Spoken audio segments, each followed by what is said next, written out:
Hello అండి, నేను doctor Sriranjani, gynaecologist and fertility expert practising in Sanath Nagar. ఇప్పుడు గర్భసంచిలో గడ్డల గురించి, గడ్డలు అంటే యూజువలీ యూట్రైన్ ఫైబ్రాయిడ్స్ అంటే గర్భాశయంలో గడ్డలు అంటే ఈస్ట్రోజన్ అనే హార్మోన్ ఎక్కువగా ఉన్న వాళ్ళలో ఈ గర్భసంచి గడ్డలు అనేది చూస్తూ ఉంటాము. అంటే కారణాలు చూసుకున్నట్టయితే యూజువల్లీ ఇది వంశపారంపర్యం, అంటే మీ మదర్కి కానీ పిన్ని సైడ్ అంటే మెటర్నల్ సైడ్ ఉన్న వాళ్ళలో ఈ గడ్డలు అనేది ఎక్కువ, అంటే జెనెటిక్. చాలా శాతం మందికి ఇది జెనెటికల్గా అంటే మన పేరెంట్స్ ద్వారా వస్తుంది. Second, weight, obesity. ఇప్పుడు బరువు పెరిగే కొద్దీ ఈ గర్భాశయం లోపల గడ్డలు అనేది ఎక్కువగా చూస్తున్నాం.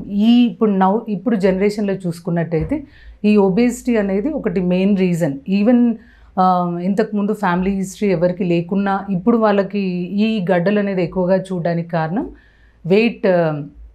Abnormal weight gain. చాలామంది పిల్లలు అవ్వకముందు అంటే చైల్డ్హుడ్ ఒబేసిటీస్ ఇవన్నీ ఉండే కొద్దీ ఈస్ట్రోజన్ అనేది హార్మోన్ ఎక్కువగా ఉండడం మూలంగా ఈ గడ్డలు అనేది పిల్లలు అవ్వని వాళ్ళల్లో కూడా ఈ గడ్డలు అనేది ఎక్కువగా చూడడం జరుగుతుంది.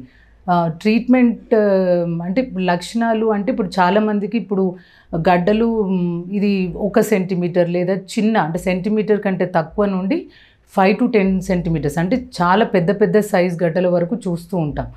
ఇప్పుడు ఇది లక్షణాలు అంటే సైజ్ బట్టి యూజువలీ లక్షణాలు ఉండదు. ఇప్పుడు ఈ గర్భాశయ గడ్డల గురించి చూసుకున్నట్టయితే ఇది 3 అంటే గర్భాశయం పై భాగంలో అంటే దీన్ని సబ్సిరోజల్ ఫైబ్రాయిడ్స్ అంటాము.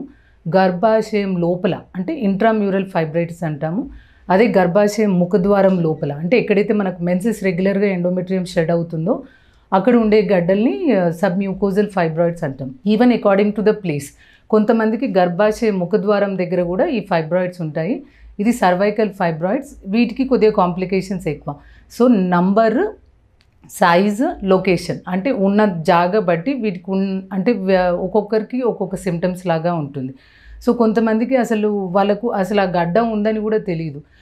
మేడం లావు పెరుగుతున్నాను, పొట్ట పెరుగుతుందని అంటే రొటీన్ చెకప్కి వచ్చినప్పుడు చూసుకున్నట్టయితే వారికి హ్యూజ్ అంటే 5 to 6 సెంటీమీటర్స్ ఈ సబ్సిరోజల్ ఫైబ్రాయిడ్స్ అంటే గర్భాశయం పై భాగంలో ఉండే ఫైబ్రాయిడ్స్ అట్లాంటి ఉన్నప్పుడు అది మనకు ఈ నెలసరి డిస్టర్బెన్సెస్ అలాంటివి వాళ్ళకి అసలు ఉండవు. జస్ట్ ఏదో బరువు ఉన్నట్టు, కడుపులో నొప్పి ఉన్నట్టు, లేదా ఇది ఏమన్నా మూత్రనాళం మీద ప్రెస్ అయితే ఆ కిడ్నీల వాపు లాంటివి వస్తాయి.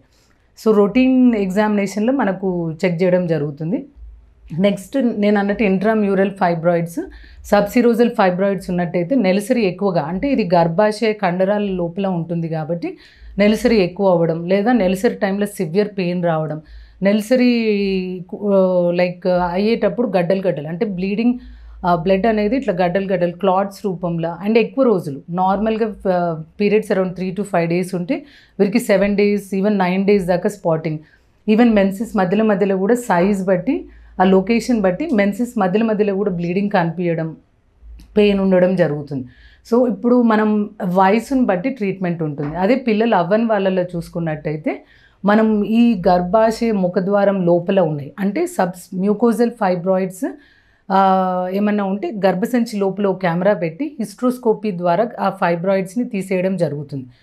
అదే గర్భాశయం బయట లేదా ఇంట్రామ్యూరల్ ఫైబ్రాయిడ్స్ అట్లా ఉన్నట్టయితే లాప్రోస్కోపీ అంటే వీళ్ళకి ఇంకా పిల్లలు అవ్వాలి కాబట్టి సైజ్ అంటే యూజువలీ 3 సెంటీమీటర్స్ కంటే ఎబోవ్ ఉన్నా, లేదా గర్భాశయం లోపల అంటే మనం ఎక్కడైతే ప్రెగ్నెన్సీ నిలుస్తుందో అక్కడ అది ఒత్తిడికి ప్రెగ్నెన్సీ నిలవకపోయినా రిపీటెడ్ అబార్షన్స్ దాని ద్వారా అవుతున్నా ఆ గడ్డను తీయాల్సి వస్తుంది కాబట్టి లాప్రోస్కోపీ మెథడ్ ద్వారా ఓన్లీ గర్భసంచి లోపల గడ్డను అనేది తీయడం జరుగుతుంది.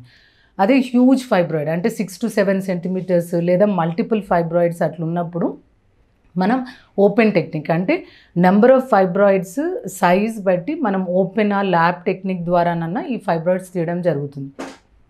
ఇప్పుడు కొత్తగా అంటే మనము నెక్స్ట్ ఇప్పుడు మనం కొత్తగా ఈవెన్ ఎంఆర్ఐ ద్వారా అల్ట్రాసౌండ్ రేడియేషన్ తోటి కూడా గడ్డలు అనేది కరిగేయడం జరుగుతుంది.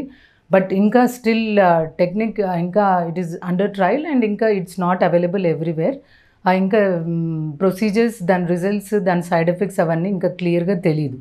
అదే పిల్లలు అయిపోయిన వాళ్ళలో చూసుకున్నట్టయితే గర్భసంచి ఒకవేళ 40 years అంటే పెరిమెనోపాజల్ 40 నుండి 50 సంవత్సరాల మధ్యలో ఉండి మెడికల్ మేనేజ్మెంట్ అంటే ప్రొజెస్ట్రాన్ టాబ్లెట్స్ లేదా లూప్ లాంటిది అంటే మెరీనా అనేది ఒకటి ఉంటుంది. అది గడ్డ లోపలికి లేకుండా ఇంట్రామ్యూరల్ ఉండి క్యావిటీ అంత క్లియర్ ఉన్నప్పుడు ఆ మెరీనా లూప్ ఒకటి వేస్తాము. దాని ద్వారా గడ్డలు కొద్ది వరకు ఈ బ్లీడింగ్, ఈ ఇంటర్మెన్స్ట్రల్ బ్లీడింగ్, నెలసరి టైంలో బాగా నొప్పి ఇవన్నీ తగ్గిపోతుంది. అదే ఎవరికైతే గడ్డలు చాలా పెద్దగా ఉండి ఇంతకుముందు సర్జరీ అయ్యి మళ్ళీ రిపీటెడ్గా ఈ గడ్డలు కనుక వస్తున్న వాళ్ళల్లో ఫర్టిలిటీ అంటే పిల్లలు అయిపోయాక మెడికల్ మేనేజ్మెంట్ మందులకి రెస్పాండ్ అవ్వని వాళ్ళల్లో దెన్ లాస్ట్కి గర్భాశయంలో గడ్డలు ఒకటే తీయవచ్చు, అంటే దాన్ని మయోమెక్టమీ అంటాము. లేదంటే ఇక ఈ ప్రాబ్లం ఇప్పుడు గడ్డలు అనేది మళ్ళీ మళ్ళీ రిపీట్ అవుతుంది. సో ఇప్పుడు తీసినా మళ్ళీ ముందు ముందు కూడా వీరికి ప్రాబ్లం వస్తుంది, లేదా ఆల్రెడీ వాళ్ళు 45-46 ఇయర్స్ ఆ మధ్యలో ఉన్నారు అన్నప్పుడు గర్భసంచి మాత్రం అంటే ఓవరీస్ని రిటైన్ చేసి గర్భసంచి ఇంకా ట్యూబ్స్ ఒకటి తీసేయడం జరుగుతుంది. లాప్రోస్కోపీ, ఓపెన్ టెక్నిక్ అంటే నంబర్ సైజ్ బట్టి ఏది బెటర్ అన్నది చూస్ చేసుకొని అంటే దాని తగ్గట్టు వారికి ట్రీట్మెంట్ ఇవ్వడం జరుగుతుంది.